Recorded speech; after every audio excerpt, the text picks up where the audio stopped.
Welcome to GridironSteady. We are here for NFL Week 2 recap.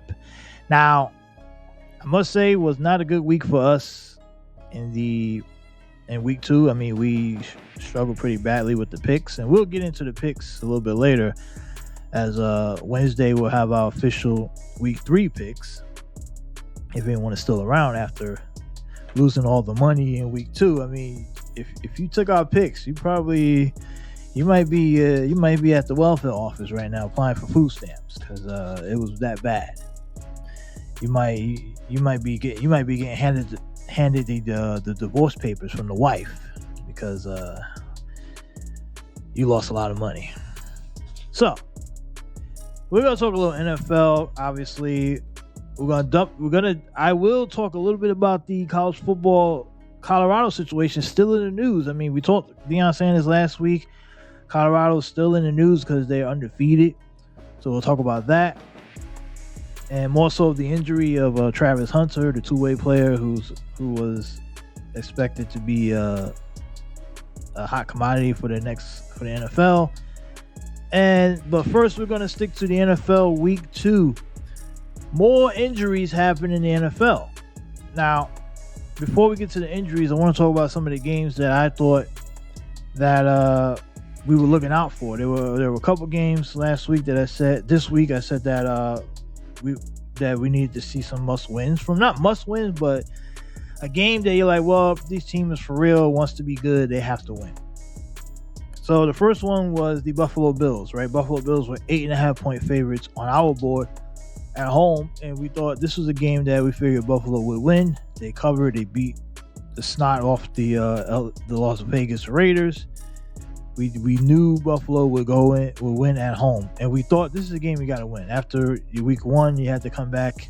You can't go down 0-2. We thought Josh Allen and the Bills would come back with a big game, and they did. 38-10 was the final in that one, and Josh Allen,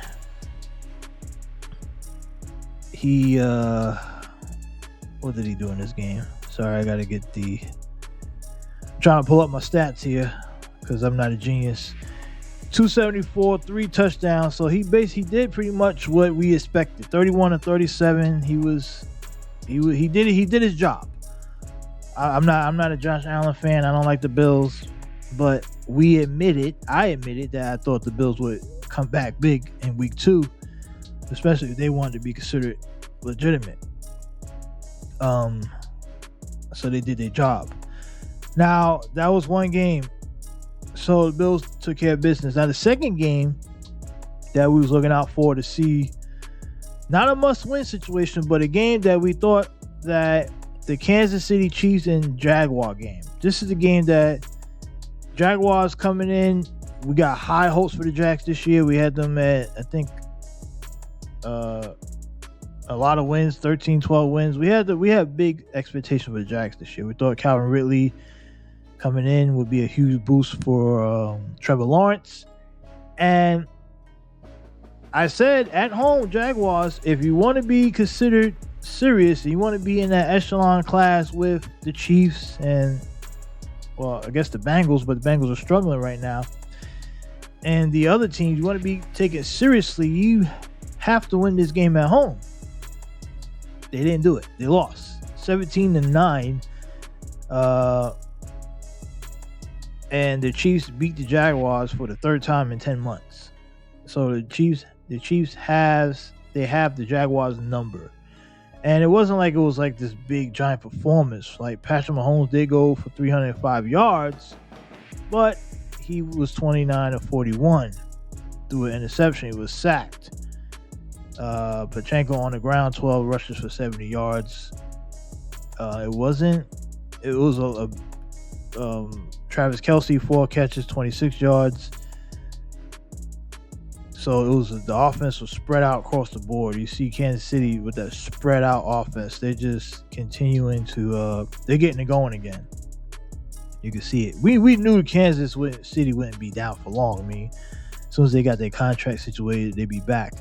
Trevor Lawrence, he was running for his life. 4 sacks in the game. Didn't throw for a touchdown.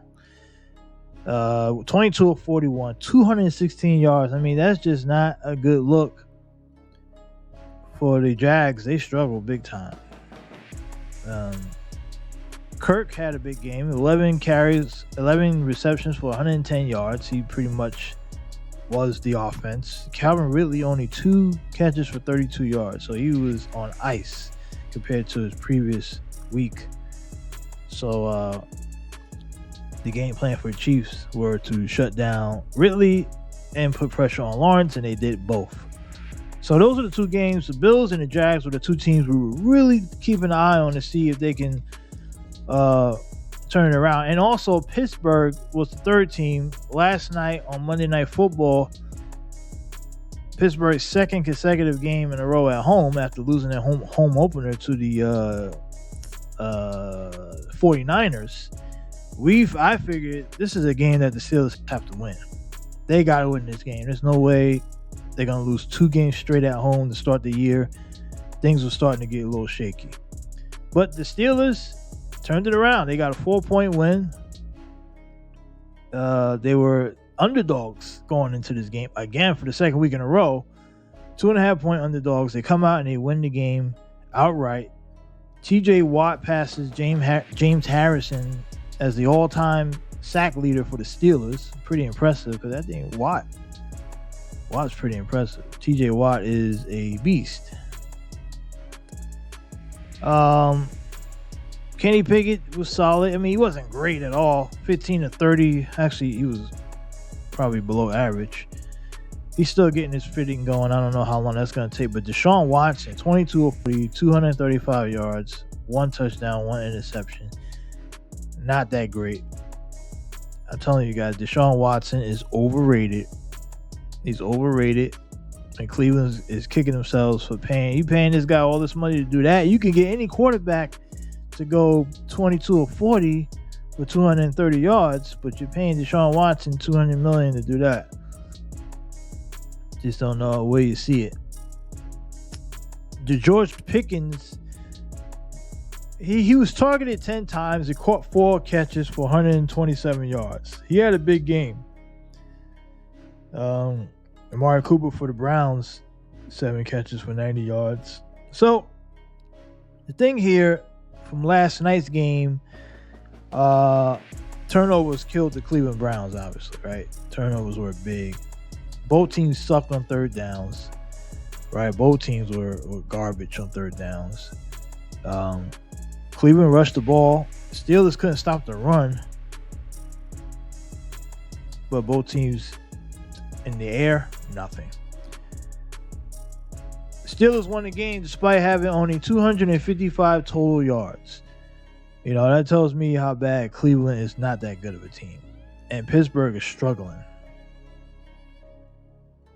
Right? Cleveland had more total yards and they somehow still lost the game because of Pittsburgh defense late. TJ Watt sack fumble on Deshaun Watson, I think, in that later part of that fourth quarter that pretty much sealed the deal for the Steelers. So Buffalo, Jacksonville, and Pittsburgh, the 3 teams that we were really keeping an eye on, and all 3 won their games. So that was a good look. Now, Cincinnati, we also was keeping an eye on them slightly. They lost again. Very concerning for Cincinnati. Not sure what's going on there. And Cincinnati lost by 3 to Baltimore at home. They're 0-2 now, last in the division. They started 0-2 for the second straight year. Remember, they were 0-2 last year.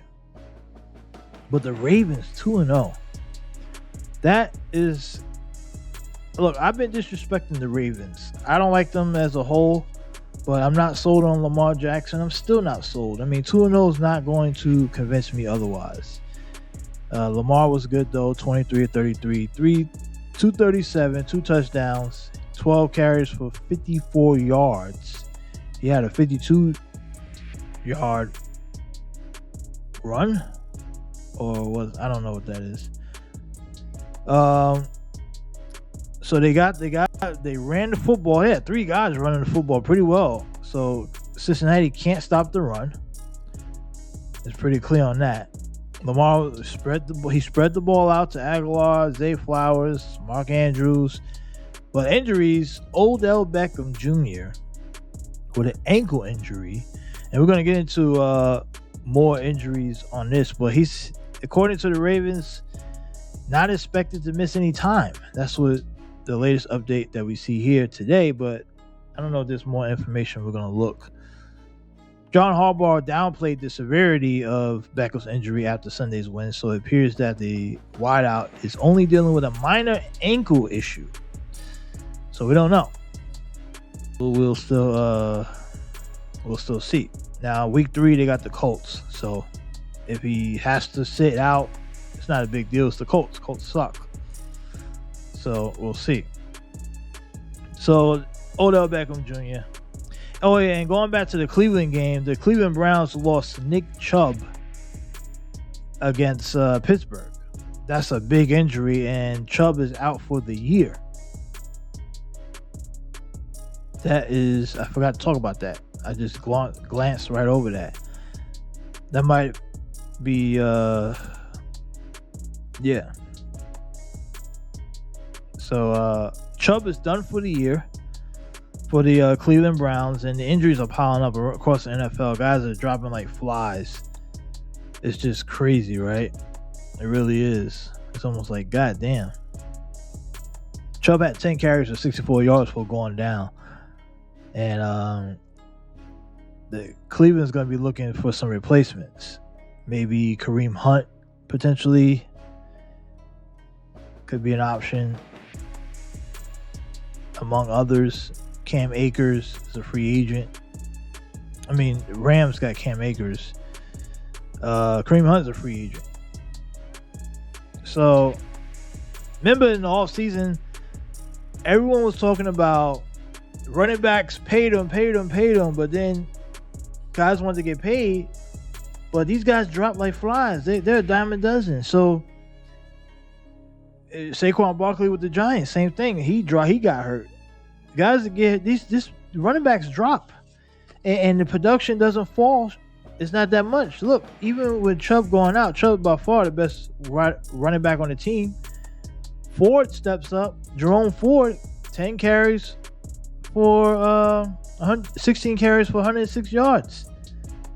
6.6 per carry. So even though Chubb went out, the rushing production didn't change much. He still got 100 yards from the backup guy. So, and Jerome Ford, is he a top household name across the NFL? I don't think so. Like, if you say give me your top 5 running backs, I don't think Jerome Ford, or top 10, I don't think Jerome Ford makes the list. But Nick Chubb was regarded as a pretty good running back. So this is the proof here why when Jim Irsay talked about Jonathan Taylor, oh, we can't pay you the same amount, or the Giants not paying Saquon Barkley or others running backs. We see what happens when guys drop out. Other guys step up. Jerome Ford now getting the big yards, and he also had 3 catches for 25 yards and a touchdown. So he seems to be more versatile than Nick Chubb. And you saw with the Dallas Cowgirls let Ezekiel Elliott walk because they had Tony Pollard, who they thought will be better and cheaper. So the running back position, unfortunately, is a replaceable position. Not many guys, like Christian McCaffrey, is probably not replaceable, right? He's the guy's a stud. A few guys like that. Some people say Derrick Henry's not replaceable, even though I think Derrick Henry's probably going to hit his decline soon. I like McCaffrey over all of them because of the versatility, as long as they stay healthy. But these guys are getting hurt. Even McCarthy had injuries a little bit. Dalvin Cook got hurt, right? That's why Minnesota got rid of him. So these guys are all replaceable, all of them. You want to have at least 2 or 3 good running backs. You'd rather have 2 to 3 good running backs instead of 1 great running back, right? That's just the facts, and the Giants are going to learn that the hard way soon enough, and a few other teams. So let's go back. Let's move on to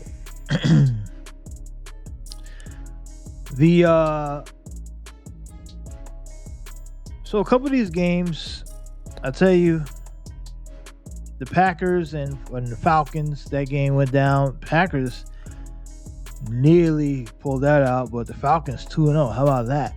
We respect the Falcons. We gave the Falcons some love in our NFL preview show. You can catch that on GridironSteady when we talked about who would have a decent year. I think we got the Falcons winning the South. I'm not mistaken. I had to double check that. Falcons pull it out 25-24. And so 2-0 for Desmond Ridder. How about that? Who's Desmond Ridder, guys? He wasn't great. I mean, 19 of 32 for 237. But the guy's 2-0. And B. John Robinson carrying the load. 19 rushes for 124 yards. And the running game is doing well for the Falcons as B. John Robinson carrying the load for the Atlanta Falcons. So you got to give him credit for that. He also coming out of the backfield with 4 catches for 48 yards. So this B. John Robinson guy, he may be one of the best in the league at his position. Might already be top 5. Isn't he a rookie? I don't even know. Who is this guy? He's 21 years old. The guy's a beast. Oh yeah, he's from Texas. I remember that. Okay. Texas, birthed out of Tucson, Arizona. This guy's a stud. He is definitely carrying the Falcons to 2-0. I mean, he's valuable, right? Bears lose to Tampa Bay. How about Tampa Bay? The Buccaneers are 2-0. Did not see that coming. I thought Buccaneers would be bad. Really did. And the Bears are 0-2. Disappointing, Chicago. We gave you a lot of love in the pre-season review. And you're really disappointed right now at 2-0. We gave you a lot of respect. Justin Fields, 16 of 29, 211 yards, 1 touchdown, 2 picks. Dreadful. Baker Mayfield, how about Baker Mayfield? 26 of 34, 317 yards, a touchdown. Baker Mayfield, he's making a comeback. I wasn't sold. I said last week, and I will admit it right now, I said that the Buccaneers should have tore it down, start over, traded Evans and Godwin, got some assets, and tried to rebuild because I thought they were done. Mike Evans, 8 targets, 6 catches for 171 yards and a touchdown. Buccaneers play well, right? Pretty good on third down, which is always key. And if you can't convert on third downs in the NFL, you will have a hard time winning football games. That's just a fact. You cannot ignore that. There's no statistics, no analytics that can try to cover for that or replace that or tell you. Third down conversions, forcing turnovers, another key thing. Not turning the ball over yourself, you will win games. You will be in a lot of games. You'll be in almost every single game if you can do those things. Look, I'm not a coach. I'm not a scout or none of that. I'm just saying the eye test tells a story. And typically those stats are typically what happens. Now, the game for the fight for who's going to be the worst team in football took place between the Colts and the Texans, right? But the Colts are like, man, we are not going out bad. Even without this star-studded franchise running back who wants to be traded, right? 31-20 over the Texans. Once again, back to the running back thing about Jonathan Taylor. Not in the lineup, but some guy named Zach Moss says I could step up. 18 rushes for 88 yards, which is pretty damn good, right? Do you really need to pay Jonathan Taylor where you get 18 for 88 from Zach Moss, and he also comes out of the backfield, catches 4 passes for 19 yards. This is what happened. Like, they're like, hey, you don't want to play? You think you're the franchise? Okay, we'll just plug another guy in. And that's what's going on with the running back position. You don't really see this going on with like any other position. Like if TJ Watt went down, or if your star running back went down, or even your star quarterback, or your not running back, your star middle linebackers, like TJ Watt went down, productions changed immediately. You saw what happened in week 1 with Kansas City. Chris Jones out. Kansas City looked like a completely different team, right? With Chris Jones out of the lineup on defense. They look lost. So if Watt is out, the Pittsburgh Steelers are in trouble. If Bosa's out for either the Chargers or the 49ers, their defense changes a bit. If Aaron Donald's out for the Rams, in prime Aaron Donald, Michael Parsons out for the Cowgirls, their defense looks different. So, but with the running backs, it seems like a guy's like, I want to be traded, I want more money. Oh, we'll just plug in another guy to take over. Zach Moss, right, steps in. Jerome Ford for the Browns. Hey, I can get 100-something yards for Nick Chubb. He wants to sit out. Okay. Oh, not sit out, but he got hurt. So these running backs are very expendable, especially the ones who don't really do other stuff like catch out of the backfield and stuff like that. So, and also the Colts got a running back, a quarterback that runs too, right? Anthony Richardson, 3 rushes for 35 yards. So their rushing is covered. And they put up 31 points on the Texans, who is not a good team, right? They still got a pretty good wide receiver in Michael Pittman, right? Michael Pittman is pretty good. He had 8 catches, 56 yards. He was targeted 12 times. So the thing is, these running backs are not going to get what they want. And the proof is in the pudding. Once you see these backups come in and produce pretty much the same, that's hurting the case for the running backs. Like if you're a start running back getting ready to hit the payday market and free agency, you're looking at around the league like, damn, if you're the agent of a big name running back, and you're like, man, I'm seeing all these other guys just stepping in and just filling the shoes and producing. How am I going to get my client paid? Now, Gardner Minshew came in emergency duty and played well, right? He played well, 171 yards. Now, what happened with Richardson? Did Richardson get hurt? I didn't realize Richardson was out. Richardson had a concussion in the game. Okay, I didn't watch this Colts-Texans game. I mean, who did? I mean, don't blame me if I didn't know what was going on there. Who's watching that? Really? That's like the game for the who's going to be the worst team. But he did score twice before leaving the game, so it was there to mention. We don't know if he's going to play coming up this week. We'll go over that. But Minshew came in. Gardner Minshew is a solid. He's probably the best backup quarterback in football, and he probably could start for a handful of teams. 19-23, right? The guy comes in and is like, "Hey, we're gonna win this game," and that's what they did. So you gotta give Gardner Minshew some credit. He's been around the league a while. He's been around the block. He's a guy that you could just throw in. He's a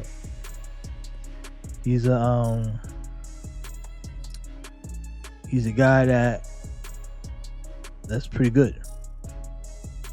Remember back years ago, Max Schaub was, the toast of the town for backup QBs, and then another guy, Matt Flynn, who got overpaid. So a few of these guys, they become really good backups, and then they go out. And the Minshew was a starter for a few years, I believe, too. Was he in Jacksonville early on before they got really good? He's only 27 years old, so is there a chance that Gardner Minshew could get a starting job again? I think if he's playing this well and you're the Colts, do you go back to Richardson? I know Richardson is okay, and I say You're 1-1. You see what happens next week. If Minshew comes out on fire and he lights up the board, I say you ride the train. You ride it out. Maybe a team will call, say, hey, is Minshew available for trade? Like, maybe his trade value is up. Right now, his trade value is sky high for any team that might need a QB if things don't go well in the next few days. So Seattle beats the Lions in a controversial ending there in Detroit. Detroit 1-1. You know, we have high hopes for Detroit. We had them winning the NFC North and having the best record in the conference. And but Geno Smith stepped up, right? In overtime, Geno Smith hits Tyler Lockett for the overtime win over the Lions, and that was a pretty solid game. Geno Smith, 32 of 41, 328 yards, a touchdown, 2 touchdowns. So he's finally starting to earn his paycheck, that big money he got. DJ Metcalf had a good game. Tyler Lockett was pretty good. Noah Fant. So these guys all, the offense look good. Detroit, Jared Goff, 28 of 35. Goff wasn't bad. 28 of 35, 323 yards, 3 touchdowns, an interception. He was sacked twice. So that's that. Spread the ball out pretty well. Yeah, he hit all the good guys. So, we fully expect Detroit to still be pretty good. So let's see some other games. Now, the elephant in the room I must address, of course, because you guys probably wondering what I have to say about this. And I'm not going to overreact. Patriots are not looking too good. Patriots are 0-2 right now. They lost to the Dolphins at home. Back-to-back home losses. And the thing about this is that pisses me off is because I watched the game, right? I was also working, so I couldn't really watch it fully. But I was watching, like, the one pass I think that Mac Jones threw to Devontae Parker that got intercepted because it was short. It was like pretty much underthrown. And it seemed like every time I looked up at the screen, Mac Jones was underthrowing a receiver, or they're not on the same page. And look, I like Mac Jones. I'm still behind Mac Jones. I think Mac is still going to be good. And, in 2 weeks, it's not enough time in the regular season. Maybe they don't really have the sync going yet with the wideouts. And he's not bad. That's the thing. Like, 31 of 42. He's still throwing the ball, to me, way too much for the limited production that he's producing at the quarterback spot. I think last week he threw 52 times or something like that. I remember I talked about it last week. I said, he's throwing the ball too much. Last week he threw 54 times in week 1. Week 2, he's throwing it for 42. He's still throwing the ball too much. In my estimation, I think he needs to throw it. He got to stay in between that 30 to 35 range. I think once you get past like 35, things are not good. And in the week 1, I understood it because they got down early, so they had to come back. So you throw the ball. But the Patriots need to establish the run more and quicker. Stevenson, 15 carries for 50 yards. That was the leading receiver. 3.3 yards a carry. That's just not enough. You got to do better. You got to be better at that. Hunter Henry, I like Hunter Henry. Hunter Henry was the leading receiver, but he was the leading receiver for 6 catches for 52 yards. That's just not enough. When you have guys like, and you either got, and Hunter Henry, because Hunter Henry's not getting yak, right? 52 yards, he's not getting yak. So if you're the opposing team, like, throw the ball to Hunter Henry 25 times. He'll only get like 80 yards, right? Because he's not getting yak. He's a tight end that blocks at times and stuff like that. But he's 6 for 52, which is not. I mean, that's still pretty good. 6 for 52 is good, especially on 7 targets. And he did get a touchdown. But he seemed to be the only consistent spot in the receiving department. Devontae Parker was good. 8 targets, 6 receptions, and that one throw, well, I say that was on Mac, not on Devontae. I thought Devontae was good, but you're a wideout.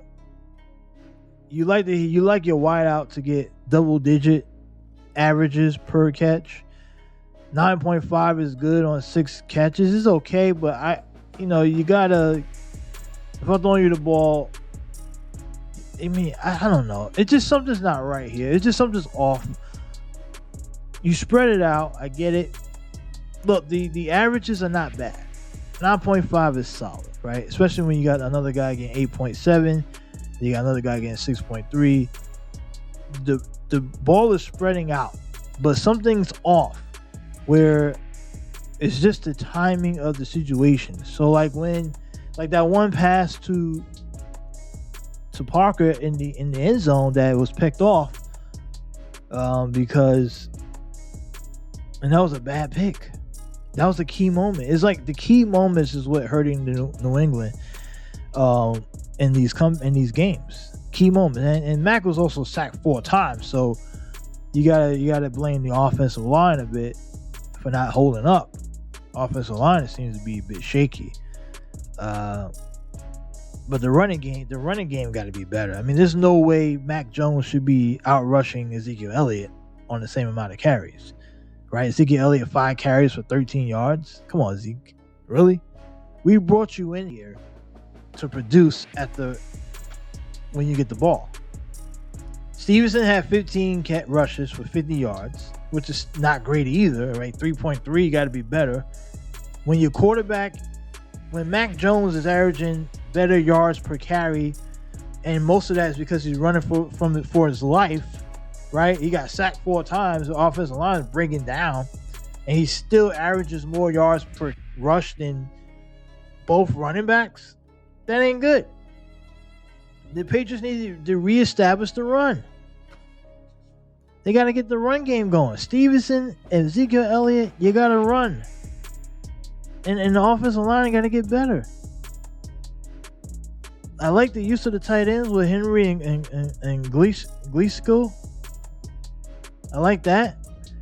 Right? The tight ends are producing when the ball comes to them, they're catching it. I like that. I honestly don't think. I think key situations are a problem as far as the key moments. It seems like things are breaking down. But the tight ends, I think they're doing a decent job. The offensive line needs to be better, so Mac is not running for his life, and the running backs need to produce more. This is it. But of course, if you listen to the haters and the critics, they'll tell you, "Oh, Mac is trash and he sucks and blah blah blah blah." Look, Mac is in year 3.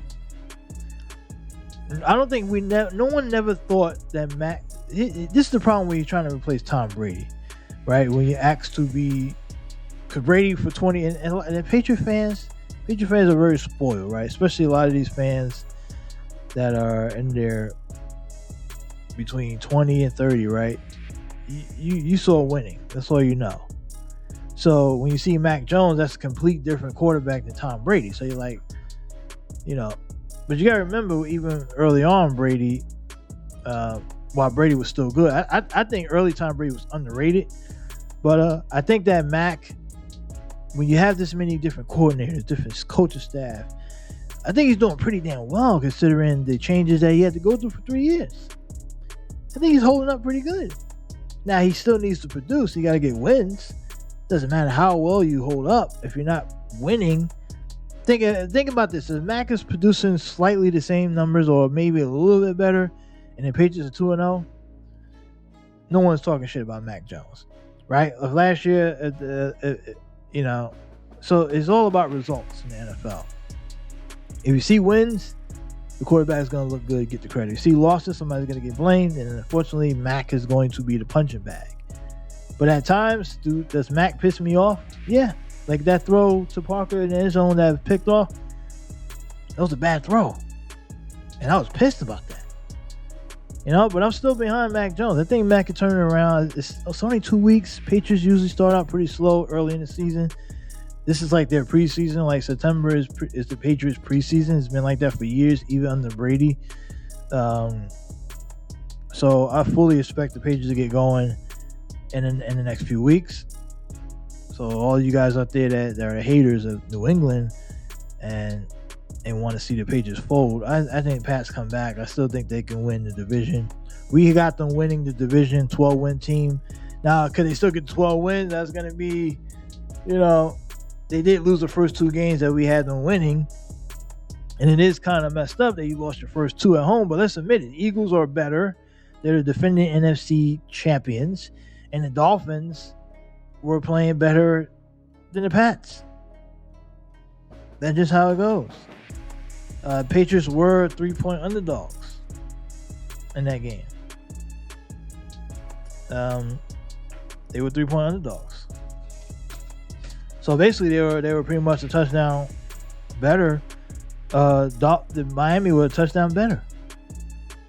Now it's like, remember, the home team gets 3 points. So if you take away those 3 points, then the Dolphins are 6-point favorites on neutral ground.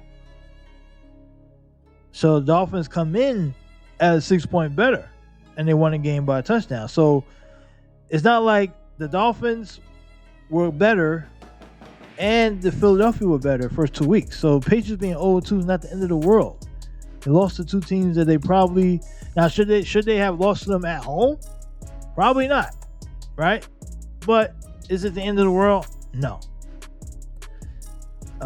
So we'll see what happens. We will see what happens. So we get that out the way with the Pats. Now, NFL injuries. We're going to go over this for week 3. We got the injury tracker here. From ESPN.com. We're going to talk about this. Going into week 3, so this is the fantasy football update. I don't care about that. But I want to talk about the injuries of who could be out. As the injuries are piling up across the NFL, and we'll get to our picks on Wednesday, right before Thursday game, or even maybe on Thursday. I know last week we did them on Thursday week picks. We'll try to do it Wednesday since we did the recap today on Tuesday. So tomorrow. Now, so let's go around and see the injury updates. Now, this is today. Thursday night, we got the New York Giants. They'll be going to San Francisco. Now, we'll do the official game review on Wednesday, but right now I just want to go over the injuries. And anybody important? Saquon Barkley listed as a non-participant in Monday's injury report. So I think Barkley's going to be out. So you might as well chalk him out. Nick Chubb, obviously done for the season. Left knee injury. And the injuries are piling up across the NFL. And all these guys are running backs. Look at this. Look at this list. Running back. Nick Chubb, running back. Saquon Barkley, running back. David Montgomery for the Falcons, running back. Questionable. Thigh, day-to-day. He'll probably play, though. Jamal Williams, running back. Questionable. Hamstring. Kendre Miller, running back. Out. Hamstring. Aaron Jones, running back. Questionable. Right? I mean, these running backs are dropping like flies, folks. And these are pretty good names. Austin Heckler. No timetable on Heckler's return from an ankle injury. They sidelined him in week 2. He's out. Austin Heckler was the top running back in fantasy. Out. So another running back. We didn't even talk about that. All right? I mean, the running backs are just dropping, folks. This is why you don't pay the running backs. This is why they don't get paid. Because because they're dropping. You don't need them. So all these running backs are out next week. Dallas, no Brandon Cooks. Oh, he is suspected to play. Okay. That's an update. Knee injury, expected to play week 3 against the Cardinals. So he'll be back. Anthony McFarland Jr., knee injury, running back. Yeah. So all these running backs are just dropping in the NFL. We're going to keep an update on Joe Burrow to see if he'll be back. Joe Burrow, head coach Zach Taylor on Monday said that it's hard to say whether Burrow, who has a calf injury or calf problems, will be available against the Rams on Monday Night Football in Week 3. So we'll keep an update on that. And Cooper Kupp is expected to be ready to play in Week 5 against the Philadelphia Eagles. That should be a big one. A few weeks away. That's according to Sarah Bishop of ESPN.com. So, Chase Edmonds, another one, running back, questionable, undergo MRI Monday, determined. So we'll find out about that. So all these running backs are just dropping like flies, and yeah, it's the curse of the running backs this year, folks. So that's the NFL Week 2 recap. We're going to have Week 3 picks against the spread coming up tomorrow or Thursday, depending on when I get around to it. But I will get to it before Thursday's games. So that's that. Now, before we get out of here, we got college football. I did promise college football. I did. Deion Sanders and the Buffaloes are 3-0. 3-0 on the season. That's right. They're second in the Pac-10 though. They won 3 in a row. They beat Colorado State 43-35. Now, despite winning, they have dropped in the rankings. They went from 18 to 19 as they face Oregon, number 10 Oregon, this coming week at 2:30. So this is an earlier game. About time, because that last game was late. Many people had to stay up past midnight. This time we get the Colorado, Oregon. We get that at 2:30 p.m. or whatever time zone you're in, hour before or after, give or take. But the Colorado game, right? The Colorado State game. Now, there's a lot of controversy, comments, takes. I mean, people have all kind of stuff to say. And it's really interesting because one particular individual who may be the most honest person in sports media, even though he's really not even in sports media anymore, he's kind of shifted over to more of a political commentary or stuff like that. And that's Jason Whitlock. Now, you remember Jason Whitlock. Jason Whitlock was back in from Speak For Yourself, FS1. He was at ESPN prior to that. Then I think Kansas City earlier, way back then. The guy's always been pretty consistent with his takes. Many people, especially in the black community and the cultural community, don't like Jason Whitlock because of the way they think he's always attacking black people. But I don't get that. I don't get that from Jason at all.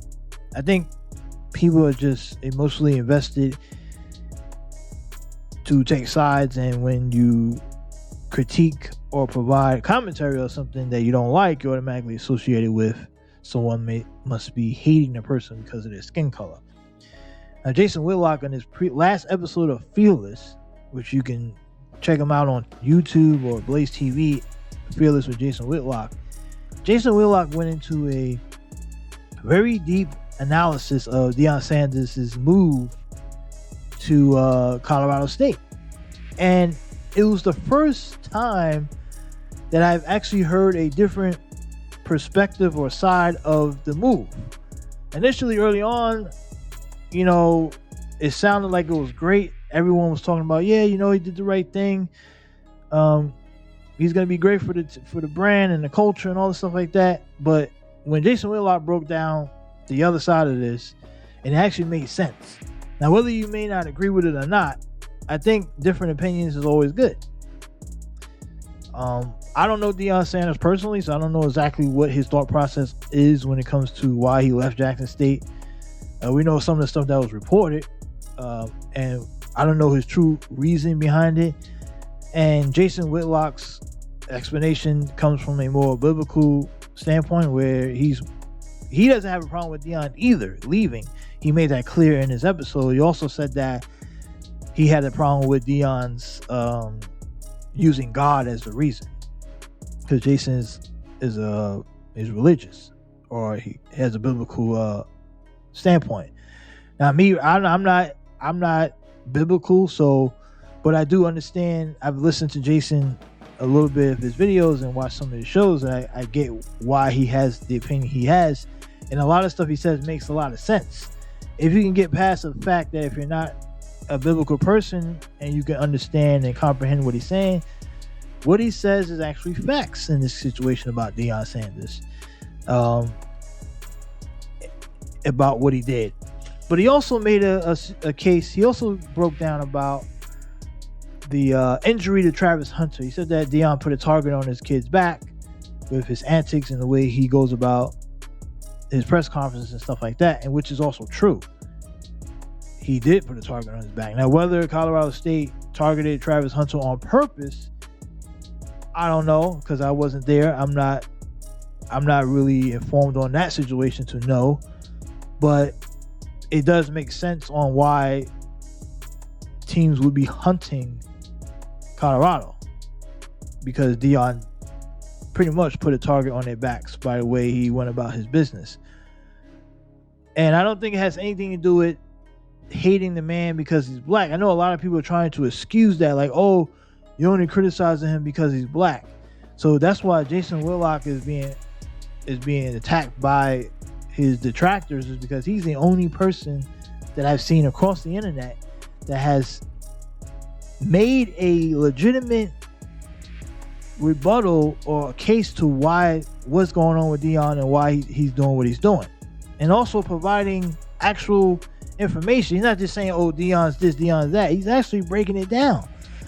But he's on an island by himself, so it's easy to attack Deion.